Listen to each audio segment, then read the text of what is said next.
Chapter 5. The stone was rough and fairly broken, and Chiron had climbed mountains before. He crawled upward through the sick light and the cold wind that screamed and fought him harder the higher he got. He retained no very clear memory of the climb. Only after a long, long time he fell inward over the wall of a balcony and lay still. He was bleeding from rock tears, and his heart kicked him like the heel of a vicious horse. But he didn't care. The balcony was man-made, the passage back of it led somewhere, and the light had come back in the sky. It wasn't quite the same, though. It was weaker and less warm. When he could stand up, he went in along the passage, square-hewn in the living rock of Bembiatha, the mountain of life. It led straight in, lighted by a soft opaline glow from hidden light sources. Presently it turned at right angles and became a spiral ramp leading down.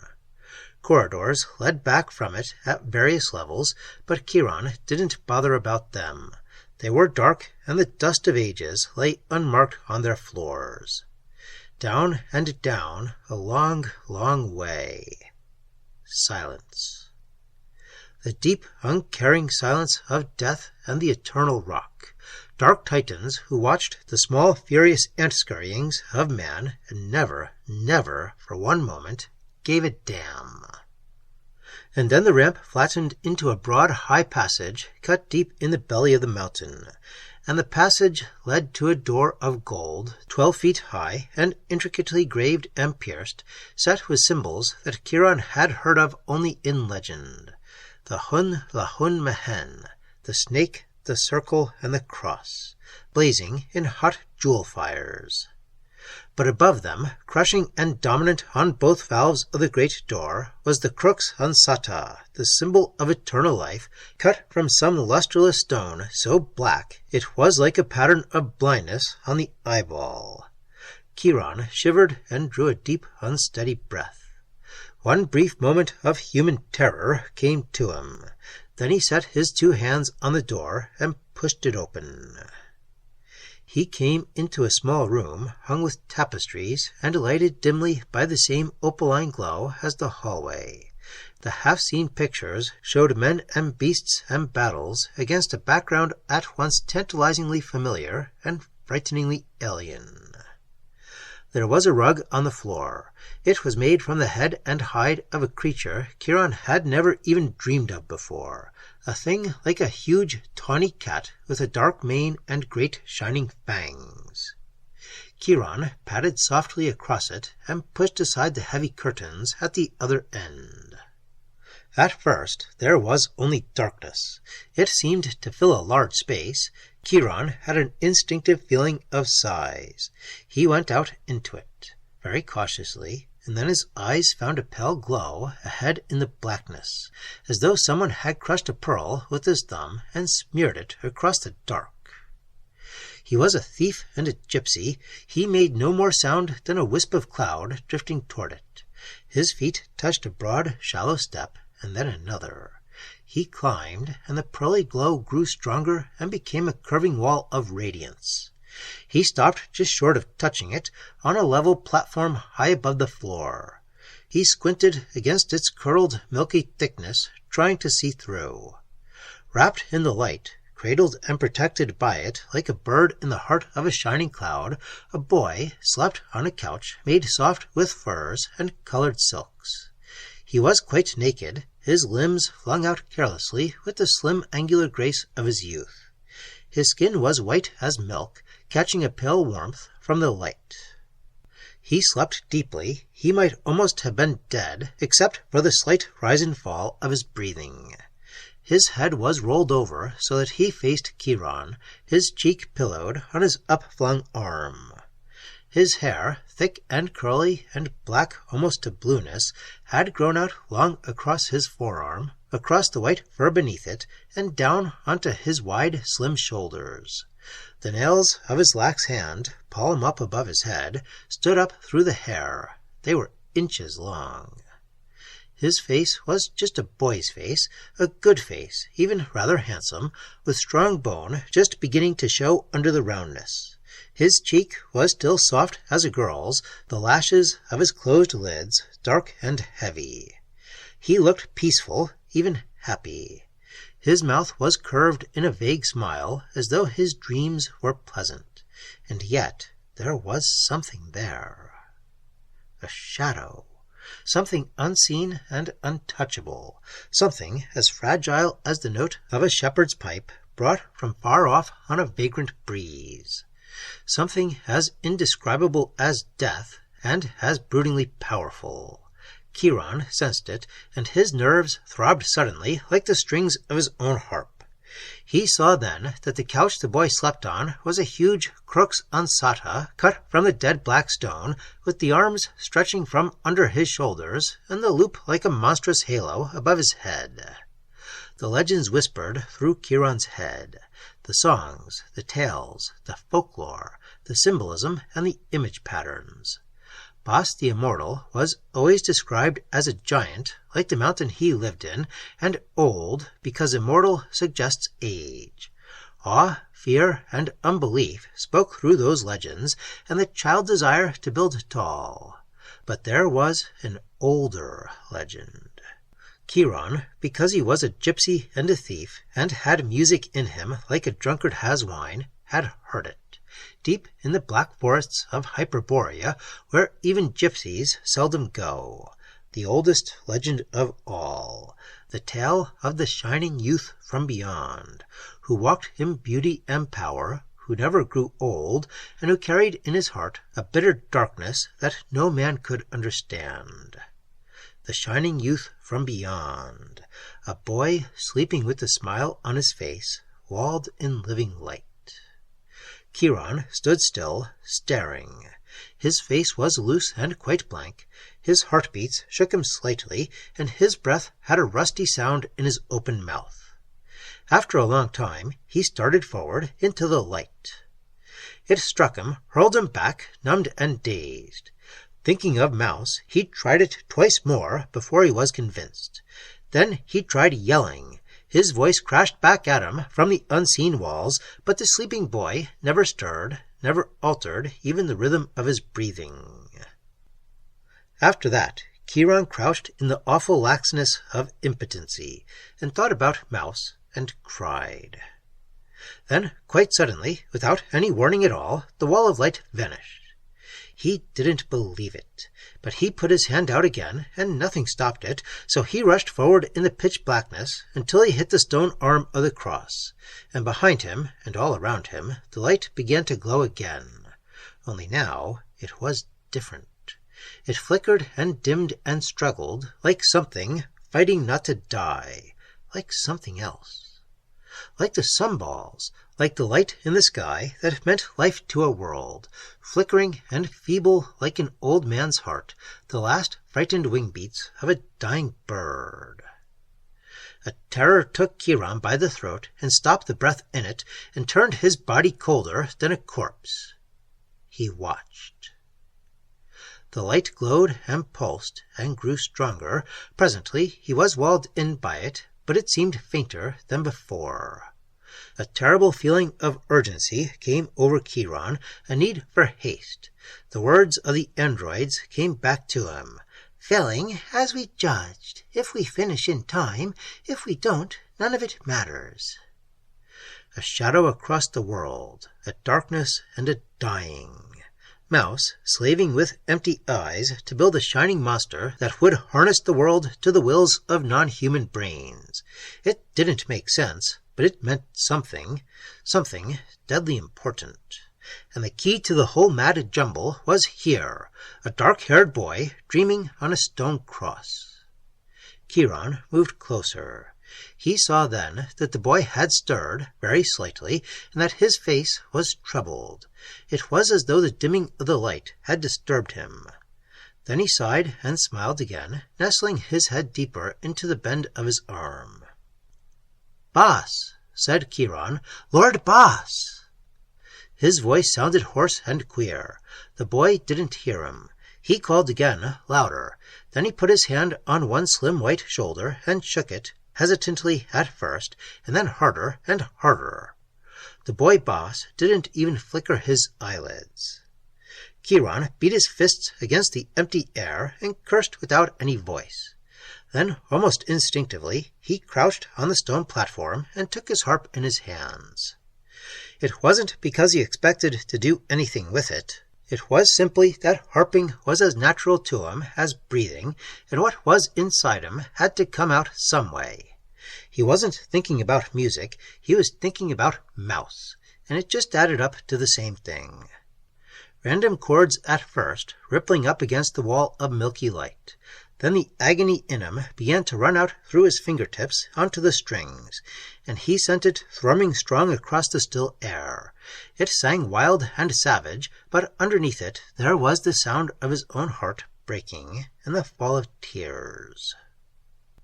There was no time, there wasn't even any Chiron. There was only the harp crying, a dirge for a black-haired mouse and the world she lived in. Nothing mattered but that. Nothing would ever matter. Then finally there wasn't anything left for the harp to cry about. The last quiver of the strings went throbbing off into a dull emptiness, and there was only an ugly little man in yellow rags, crouched silent by a stone cross, hiding his face in his hands. Then, faint and distant, like the echo of words spoken in another world, another time, "Don't draw the veil, Marsali, don't!" Chiron looked up, stiffening. The boy's lips moved. His face, the eyes still closed, was twisted in an agony of pleading. His hands were raised, reaching, trying to hold something that slipped through his fingers like mist. Dark mist, the mist of dreams. It was still in his eyes when he opened them. Gray eyes, clouded and veiled, and then with the dream mist thickening into tears. He cried out, "Marsali!" as though his heart was ripped out of him with the breath that said it. Then he lay still on the couch, his eyes staring unfocused at the milky light with the tears running out of them. Chiron said softly, "Lord Boss." "Awake," whispered the boy. "I'm awake again. Music, a harp crying out. I didn't want to wake. Oh God, I didn't want to." He sat up suddenly. The rage, the sheer blind fury in his young face, rocked Chiron like the blow of a fist. "Who waked me? Who dared to wake me?" There was no place to run. The light held him, and there was Mouse. Chiron said, "I did, Lord Boss. There was need to." The boy's gray eyes came slowly to focus on his face. Chiron's heart kicked once and stopped beating. A great cold stillness breathed from somewhere beyond the world and walled him in, closer and tighter than the milky light. Close and tight, like the packed earth of a grave. The boy's face round and smooth and soft. No shadow even of down on the cheeks, the lips still pink and girlish. Long dark lashes, and under them, gray eyes. Old with suffering, old with pain, old with an age beyond human understanding. Eyes that had seen birth and life and death in an endless dream, flowing by, just out of reach, just beyond hearing.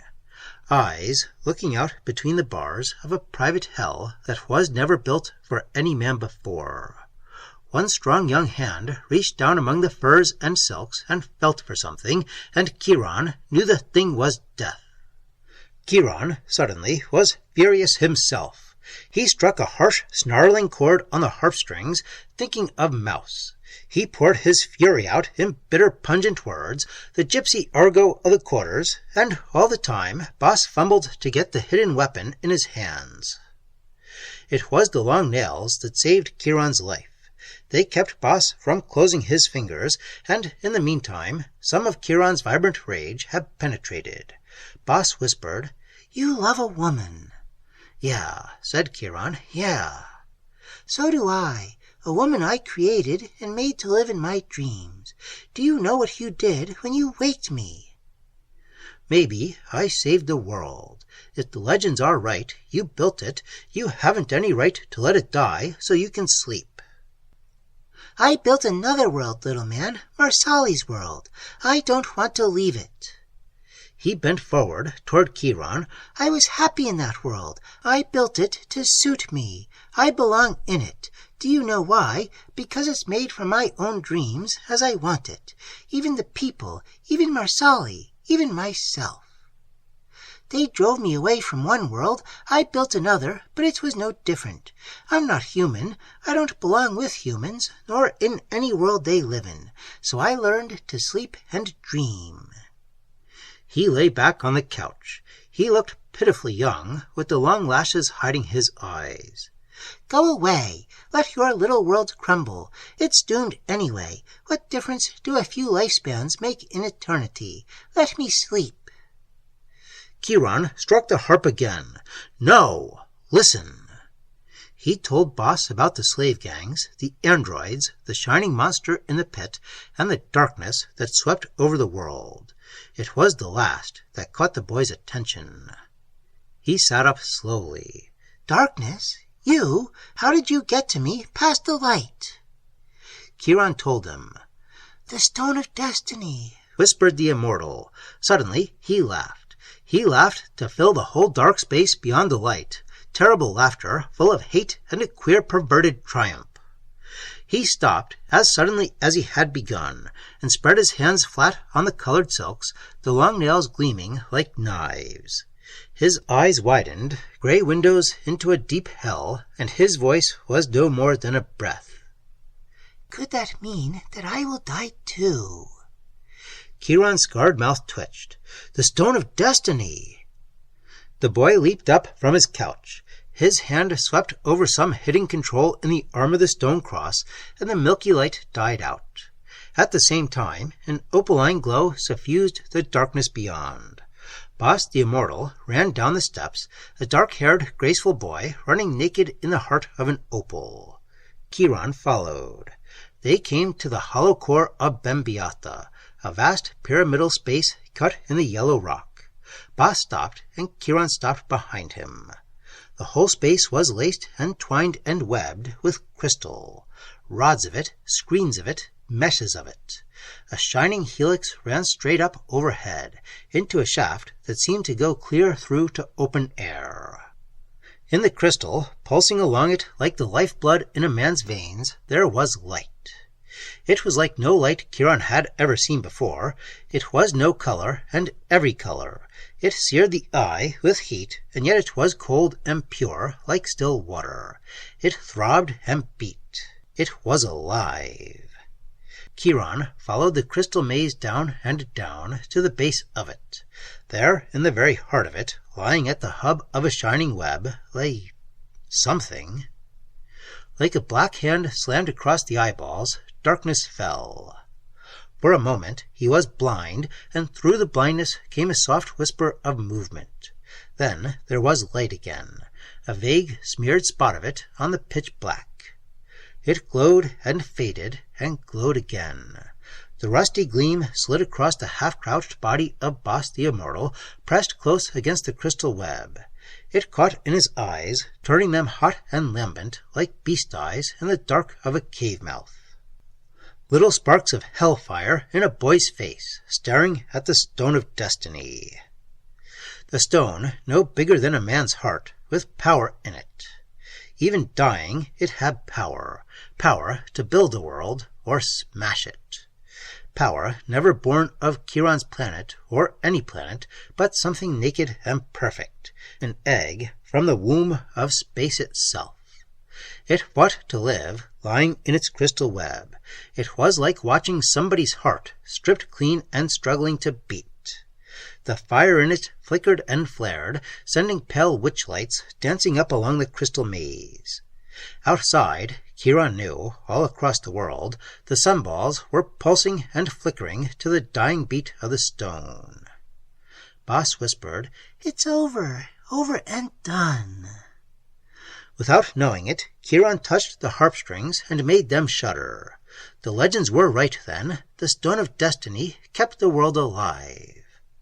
alive. It gave light and warmth, and before that it powered the ship that brought me here across space from the 3rd planet of our sun to the 10th. It sealed the gaps in the planet's crust and drove the machinery that filled the hollow core inside with air. It was my strength. It built my world, where I would be loved and respected, all right and worshipped. He laughed a small bitter sob. A child I was, after all those centuries, still a child playing with a toy. His voice rang out louder across the flickering dimness. A boy's voice, clear and sweet. He wasn't talking to Chiron. He wasn't even talking to himself. He was talking to fate and cursing it. I took a walk one morning. That was all I did. I was just a fisherman's son walking on the green hills of Atlantis above the sea. That was all I wanted to be, a fisherman's son. Someday to be a fisherman myself with sons of my own. And then from nowhere, out of the sky, the meteorite fell. There was thunder and a great light and then darkness. And when I woke again, I was a god. I took the stone of destiny out of its broken shell. The light from it burned in me, and I was a god. And I was happy. I didn't know. I was too young to be a god, a boy who never grew older, a boy who wanted to play with other boys and couldn't, a boy who wanted to age, to grow a beard and a man's voice, and find a woman to love. It was hell after the thrill wore off. It was worse when my mind and heart grew up and my body didn't. And they said I was no god, but a blasphemy, a freak. The priests of Dagon, of all the temples of Atlantis, spoke against me. I had to run away. I roamed the whole earth before the flood, carrying the stone. Sometimes I ruled for centuries, a god-king, but always the people tired of me and rose against me. They hated me because I lived forever and never grew old. A man they might have accepted, but a boy, a brain with all the wisdom it could borrow from time, grown so far from theirs that it was hard to talk to them, and a body too young even for the games of manhood. Chiron stood frozen, shrinking from the hell in the boy god's agonized voice. So I grew to hate them, and when they drove me out, I turned on them, and used the power of the stone to destroy. I know what happened to the cities of the Gobi, to Angkor, and the temples of Mayapan. So the people hated me more because they feared me more, and I was alone. No one has ever been alone as I was. So I built my own world here in the heart of a dead planet, and in the end it was the same because the people were human and I was not. I created the androids, freaks like myself, to stand between me and my people, my own creatures that I could trust, and I built a third world in my dreams. And now the stone of destiny has come to the end of its strength. Its atoms are eaten away by its own fire. The world it powered will die, and what will happen to me? Will I go on living even after my body is frozen in the cold dark? Silence then, the pulsing beat of light in the crystal rods, the heart of a world on its deathbed. Chiron's harp crashed out. It made the crystal sing. His voice came with it. Boss, the monster in the pit that the androids are building. I know now what it is. They knew the stone was dying. They're going to have power of their own and take the world. You can't let them, boss. You brought us here. We're your people. You can't let the androids have us. The boy laughed, a low, bitter sound. What do I care for your world or your people? I only want to sleep. He caught his breath in and turned around as though he was going back to the place of the stone cross.